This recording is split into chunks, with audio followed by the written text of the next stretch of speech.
Yes, another beautiful day. Today, I want to tackle the economy of a country called Zimbabwe, the former Rhodesia, and then, of course, changed the name to Zimbabwe, the land of Robert Mugabe.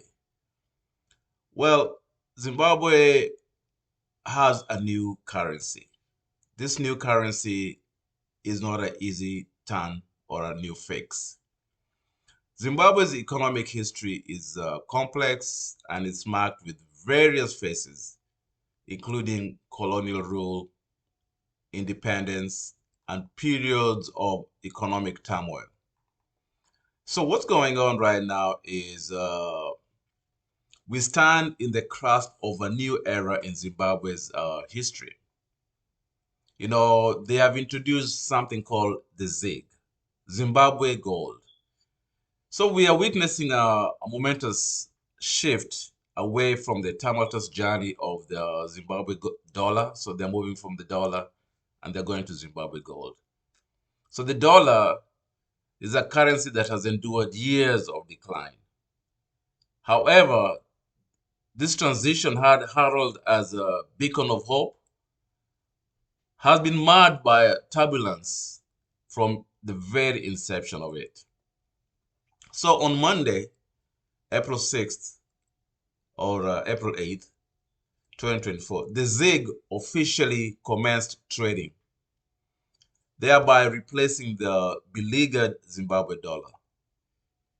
Yet, mere days into its existence, the ZIG has been experiencing a tumultuous plunge, basically downfall. This abrupt decline cast a big shadow on uncertainty over its viability and underscores the challenges inherent in this transition. The scenes unfolding in the streets of Harare paint a grim picture. The queues snaking around banks, expedited by malfunctioning systems, this has presented a harrowing ordeal for citizens. Hours spent waiting in line, only to be met with the disheartening news of cash shortages and continued system failures. This has epitomized the chaos and frustrations that have accompanied this big transition. So it is evident that the shift to the ZIG has been anything but smooth. The rushed nature of its introduction, coupled with the lack of adequate preparation and communication, has left citizens and economists alike apprehensive about the future. The history, announcement, and implementation has raised serious concerns about the stability and sustainability of the ZIG in an already volatile environment. Indeed, the challenges that are facing Zimbabwe's economy run deeper than the mere introduction of a new currency. The underlying issues of instability, mismanagement, and lack of trust in the financial institutions cast doubt over the ZIG's prospects of success. So red flags are all over, abound the signaling and the precautiousness of the relying solely on the ZIG. As a panacea for Zimbabwe economy, it is terrible that that's what they're relying on. So the ZIG start is not good. It's a tough start. The speed at which this transition has been pushed towards the people, it's been pushed forward, is deeply worrisome. It reflects this disgruntled or disorganized or no respect for the public, for the needed to be prepared. The public was not prepared.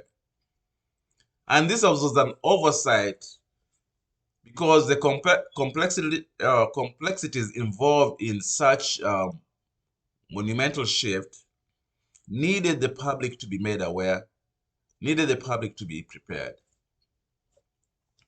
The consequences of this haste could reverberate for years. It will follow for years. The reverberation will come for years and further making the situation worse. And of course, the hardship to the Zimbabweans. So as we navigate this uncertain terrain, it's imperative that we address basically the root cause of this situation. Zimbabwe's economic challenges are many. And of course, just merely replacing one currency with another will not suffice because of the underlying issues which remain unaddressed.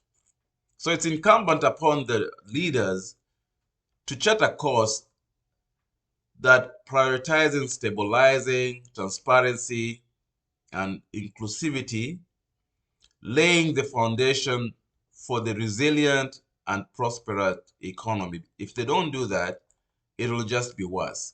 So introducing a new currency is like it's like igniting a match into a tinderbox, inviting volatility and uncertainty that could lead to disastrous consequences.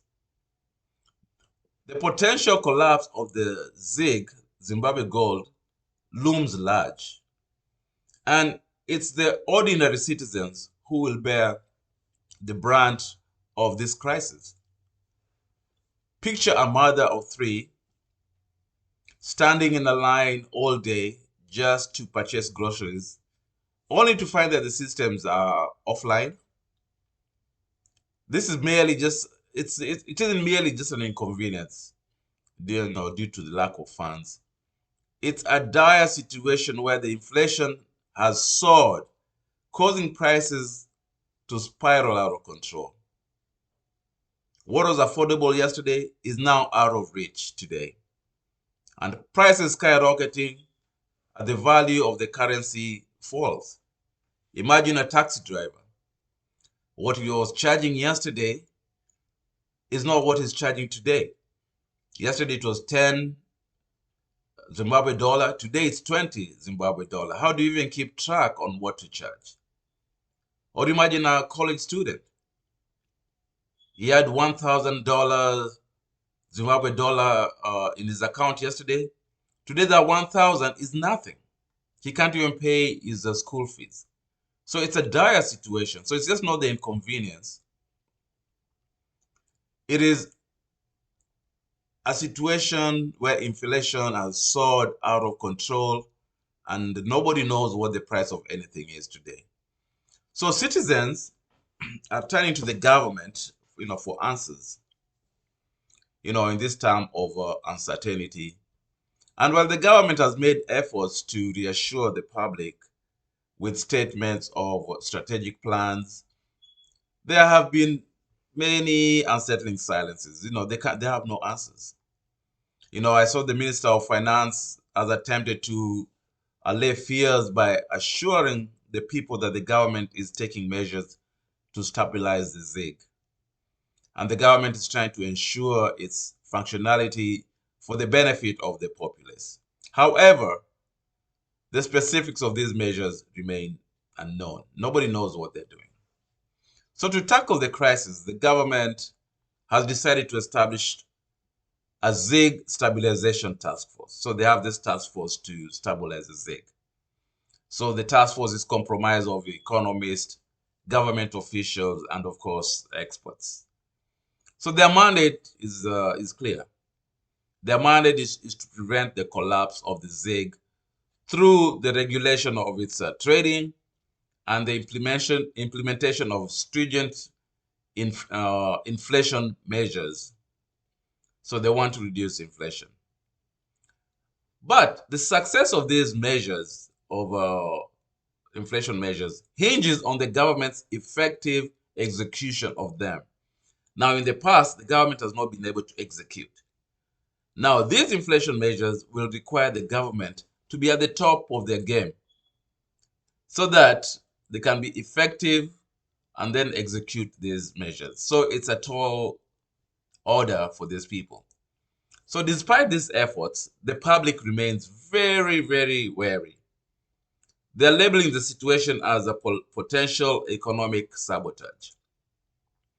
So these skepticisms has raised legitimate concerns about transparency and the freedom of expression. While the creation of the task force offers a glimmer of hope, the lack of transparency surrounding its operations makes it difficult for citizens to fully trust the government's intentions or the government's effective execution style. So, if the ZIG were to collapse, the ramifications will be severe. It could trigger a domino effect, leading to a sharp rise in inflation. The inflation is already high. The inflation will go higher. So this inflation will be the same thing as the Zimbabwe dollar that they are running away from. The Zimbabwe dollar has demised, it's collapsed. Now they're running away from that. Now the new ZIG may also collapse if the inflation triggers a domino effect, then they're back in the same situation. So this would actually result in an increased cost of living for everyone. The purchasing power of Zimbabwe would severely be compromised. What you could afford yesterday, you can't afford today. So many people would find themselves in financial distress, grappling with the consequences of a failed currency transition. So what the government needs to do, because the government is faced with a critical task, the task to implement robust measures aimed at stabilizing the economy. This necessitates a comprehensive review of their monetary policies, or perhaps even the adoption of a more stable economy. They may have to go back to a stable economy. Because if this ZIG collapses, they have no pot to hold on. So in the midst of every crisis lies great opportunity. That is my advice to the government. It's a great opportunity for them to adopt a more stable economy. Because while the prospects of the Zimbabwe collapse is so high, it may also serve as a catalyst for the unity amongst Zimbabweans. Because the situation is so bad, this situation may bring the Zimbabweans to rally together in these challenging times. Indeed, when times are tough, people often learn how to stick together and make it work. So it will require the government making the comprehensive review on the monetary policies. It will also mean they either move to a more stable currency. And also, on top of that, Zimbabweans must rally together and face the challenges as a team. First and foremost, the government must also prioritize securing a safety net for the most vulnerable members of society. They have to do that. The government has to do that. They have to shield them from the shockwaves of economic stability. The most vulnerable people are the ones who are going to suffer the most. This could involve implementing social welfare programs, providing food aid, and offering financial assistance to those in need. By ensuring that nobody is left behind, the government can foster a sense of solidarity and resilience among its people. So the government has to step up the game. The money has to go towards securing the safety of the most vulnerable.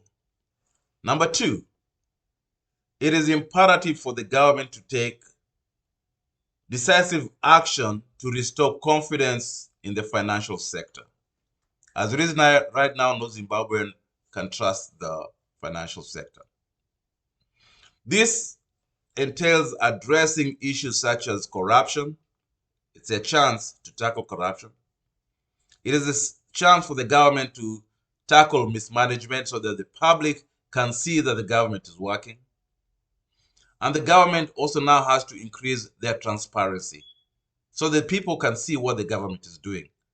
If the government continues to do things behind closed doors, then they stand a chance of not gaining people's trust or gaining people's confidence in the financial sector.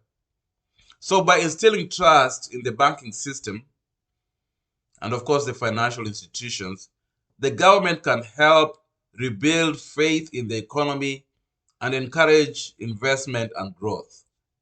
If there's no trust, there's no investment, there's no growth, the economy gets worse.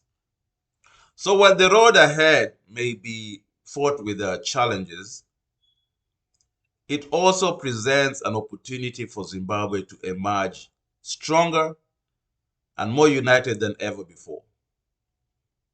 By taking bold and decisive measures to stabilize the economy, they must prioritize well-being of the citizens, number one. And then they must restore confidence in the financial sector, and the government can pave the way for a stronger, brighter future for the Zimbabweans.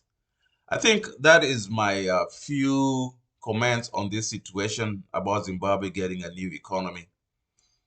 But also, I just want to say thank you so much for listening. Thank you so much for being here. And I hope my sentiments make a little sense.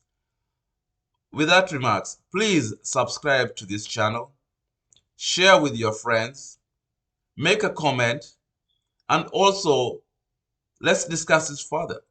There may be a silver lining in all this tough situation. There's no situation that is permanent. But I pray for my brothers in Zimbabwe. The economic situation has been tough for a long time. But it's time for them to seize the moment and make the situation better. Thank you and see you next time. Bye-bye.